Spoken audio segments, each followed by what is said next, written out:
चलो अभी हमारा इलास्ट्रेशन 12th का ही कंटिन्यूएशन है, पार्ट 2 ऑफ द वीडियो है। हमने परचेज कंसिडरेशन ढूंढ लिया, अभी हमें लेजर पोस्टिंग करना है। तो लेजर अकाउंट्स कौन से बनेंगे आपके? Equity share holders account, realisation account, purchasing company account and your equity shares in purchasing company. Preference share account, cash bank account, एक preference shares in purchasing company, ये 3 account नहीं बनेंगे क्योंकि हमारा परचेज कंसिडरेशन जो है, ये देखो परचेज कंसिडरेशन हमारा सिर्फ इक्विटी शेयर कैपिटल में इशू हुआ है, तो वो 3 अकाउंट्स हम नहीं बनाएंगे। लेजर अकाउंट्स हमारे बनते हमेशा ओल्ड कंपनी की बुक्स में, ठीक है। तो हमारी ओल्ड कंपनीज यहाँ पे 2 हैं, बिकॉज दोनों मर्ज हो रहे हैं और बाद में एक न्यू कंपनी उजाला बन रही है, तो दोनों की बुक्स में अलग अलग से एंट्री करना पड़ेगा। अगर एक ही कंपनी है जो न्यू कंपनी टेक ओवर कर रही है या एक ही कंपनी है जो न्यू कंपनी में बन रही है, तो हम खाली एक ही कंपनी के बुक्स में ये 4 अकाउंट्स बनाएंगे, ठीक है। सो ये आपके कौन से अकाउंट्स हो गए? ये आपके इक्विटी शेयर होल्डर्स अकाउंट है एक, दूसरा आपका रियलाइजेशन है, परचेजिंग कंपनी है, and the fourth one is going to be equity shares in your purchasing company account, ठीक है। तो we will start with what? अभी हम ये 4 अकाउंट्स पहले रेडी करेंगे। हम पहले निशा लिमिटेड से हम लोग डील करते हैं, ठीक है। ओल्ड कंपनी निशा लिमिटेड में 4 अकाउंट्स हमने बनाए हैं, equity share holders account, realisation account, purchasing company जो आपकी उजाला लिमिटेड है, and equity shares in purchasing company again जो आपकी उजाला लिमिटेड है। अभी रेडी आपके पास परचेज कंसिडरेशन है ऑलरेडी, तो परचेज कंसिडरेशन का एंट्री दे देते हैं ना। तो आपका पहला एंट्री ना, परचेज कंसिडरेशन कौन दे रहा है? उजाला लिमिटेड दे रहा है। पहला इफेक्ट आपका क्या रहेगा? Realisation. You are realising your purchase consideration ना। ओल्ड कंपनी जो हमारी निशा है वो रियलाइज कर रही है कि कौन सी कंपनी से? हमारी उजाला लिमिटेड से वो रियलाइज कर रही है। तो हम क्या करेंगे ना, पहला इफेक्ट क्या देंगे परचेज कंसिडरेशन का? रियलाइजेशन अकाउंट में थोड़ी लाइंस छोड़ देंगे आपके सन्ड्री क्रेडिटर्स एंड ऑल के बैलेंसेस के लिए, and we will write down by Ujala limited, ठीक है। आपकी न्यू कंपनी का नाम लिखोगे, परचेज कंसिडरेशन चाहिए तो ब्रैकेट में लिख दोगे। और क्या है आपका परचेज कंसिडरेशन क्या था? ये देखो निशा के केस में क्या है, पीसी का अमाउंट 2,77,200 है। तो पीसी का अमाउंट जो है वो हम पूरा का पूरा ये साइड पे लिख देंगे, 2,77,200। ये हमारा फर्स्ट इफेक्ट बन गया, ठीक है, रियलाइजेशन अकाउंट में। एनीवे भी जब हमारे असेट्स आते हैं तो हम बैलेंस ब्रॉट डाउन यहाँ करते हैं, लायबिलिटीज़ का रियलाइजेशन हम यहाँ पर करते हैं, ठीक है। तो आपका परचेज कंसिडरेशन पार्ट भी हम उसी के साथ लिख देंगे, ठीक है। ये समझो आपको परचेज कंसिडरेशन का फर्स्ट इफेक्ट रियलाइजेशन अकाउंट के क्रेडिट साइड पे दे रहे हो। किसके नाम से? कौन दे रहा है आपको परचेज कंसिडरेशन?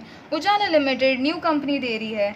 तो निशा को कितना दे रही है? 2,77,200। अब इसका फर्स्ट इफेक्ट यहाँ दिया है रियलाइजेशन में, तो सेकंड इफेक्ट उजाला लिमिटेड का अकाउंट है हमारे पास। सेकंड इफेक्ट का आना चाहिए debit side of Ujala limited. So write down second effect ही इस चीज़ का, टू रियलाइजेशन 2,77,200। पे वेरी क्लियर अटेंशन, कुछ भी रट्टा नहीं मारना पड़ेगा हमको यहाँ पे। जब परचेज कंसिडरेशन आया, फर्स्ट इफेक्ट हमने क्या किया यहाँ पे? रियलाइजेशन मिलेगा, तो उसका सेकंड इफेक्ट भी तो हमको देना पड़ता है। तो यहाँ से उजाला लिमिटेड के ही account, this is your Ujala limited का अकाउंट। हाँ, मैं हाईलाइट कर देती हूँ चाहिए तो। ये हमारे उजाला लिमिटेड का ही अकाउंट है, तो उसमें हमने सेकेंड इफेक्ट देना पड़ेगा ना। हर चीज़ का 2 इफेक्ट रहता है। अभी दूसरा क्या हो रहा है? परचेज कंसिडरेशन इतना अमाउंट आ रहा है, ये अमाउंट डिवाइड किन चीज़ों में हो रहा है?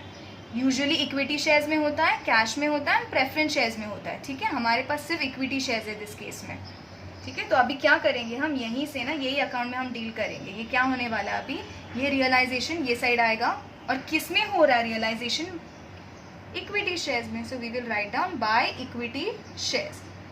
समझ में आया ना? सेकेंड इफेक्ट जब हमने दिया ना इसका यहाँ पर, अब परचेजिंग कंपनी में परचेजिंग कंपनी किस फॉर्म में दे रहा है?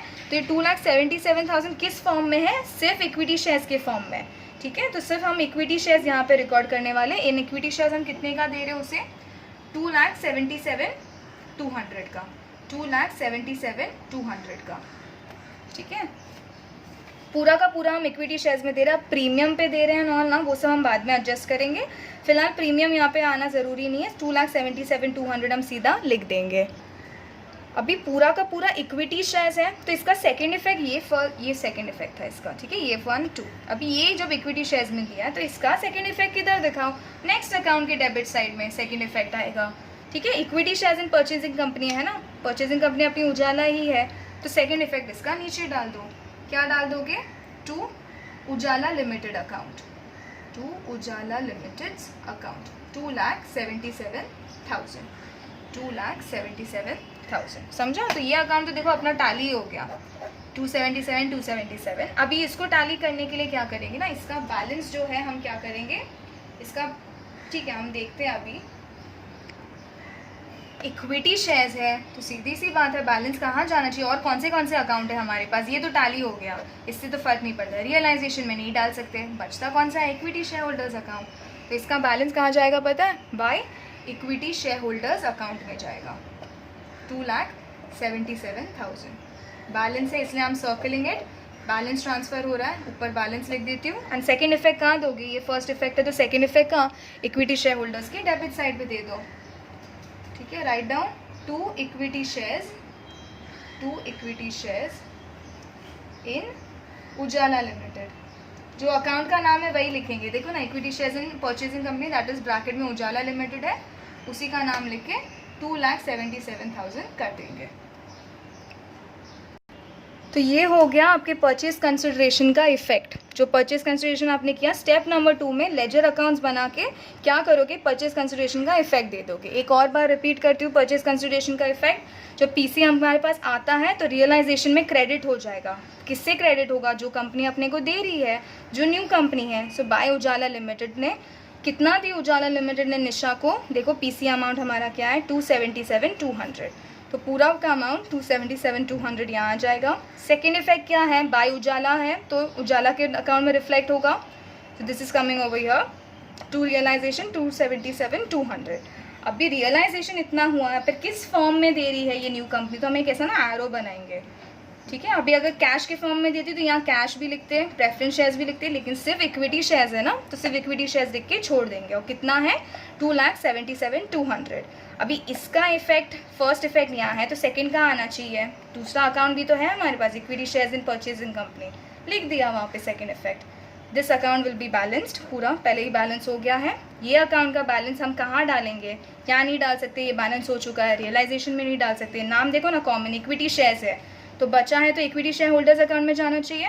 तो इसका नेक्स्ट इफेक्ट हम कहाँ दे रहे हैं, इक्विटी शेयर होल्डर्स अकाउंट में। एंड ये हो गया आपका परचेज कंसिडरेशन का entry. Now we start reading the next entire sum and start posting.